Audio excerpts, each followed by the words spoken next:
Au bord de la Nationale 10, un ancien magasin de meubles. Ici, le temps s'est arrêté en 2005. Exemple typique d'une friche industrielle. 4900 mètres carrés inoccupés depuis plus de 15 ans. C'était que du bois, il n'y avait pas de matériaux Non, enfin il y avait bien du plastique aussi, mais oui. Je veux dire, il n'y avait pas de... Pas de traitement du bois, c'était juste voilà. menuiserie, on découpe et on fait des meubles.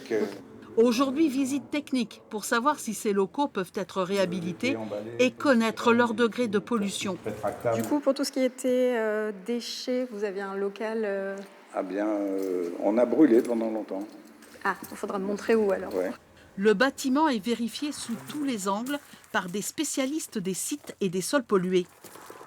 On cherche les polluants au plomb, on cherche aussi l'amiante, qui est un produit qui est dangereux pour la santé, et puis on cherche aussi les termites.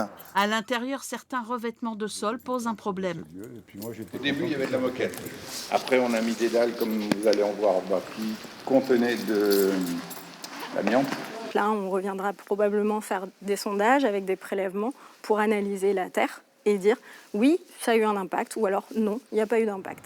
Entre Poitiers et Châtellerault, 143 friches sont déjà identifiées. 81 comme celle-ci ont été diagnostiquées pour être réhabilitées. Une solution pour éviter l'extension des zones commerciales et industrielles. C'est mieux pour l'image du territoire, c'est mieux pour ses habitants, c'est mieux pour ses acteurs économiques. Et puis, c'est aussi de la sobriété foncière.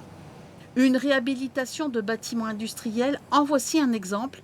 Près de Poitiers, la société Forcy Power fabrique des batteries pour poids lourds depuis 2018 dans des locaux presque tous recyclés. Un bâtiment qui est ici, qui a été construit de 2000 m². Et par contre, tout le reste a été conservé et réhabilité. Donc en fait, on a eu pratiquement aucune démolition sur le site. On n'a fait que ajouter 2000 m² et reconvertir l'existant. Tous les bâtiments ont été rénovés avec les normes en vigueur pour obtenir à terme le site que vous voyez aujourd'hui avec un site beaucoup plus confortable et beaucoup plus ergonomique pour le travail de tous. Sur le même site, qui est très vaste, une partie de l'usine précédente est encore en friche. Actuellement, elle fait l'objet de travaux de dépollution. Des gaz sont restés emprisonnés dans les sols. Les techniciens vont les mélanger avec de la chaux et les réintégrer à la terre. À la fin de l'opération, les locaux seront considérés comme sains et leur commercialisation envisagée. En général, les industriels se prononcent, je dirais, 6 mois, voire au mieux 1 an avant la fin des travaux pour exprimer un intérêt sur le site. Et il y a de quoi faire pour les spécialistes de la dépollution.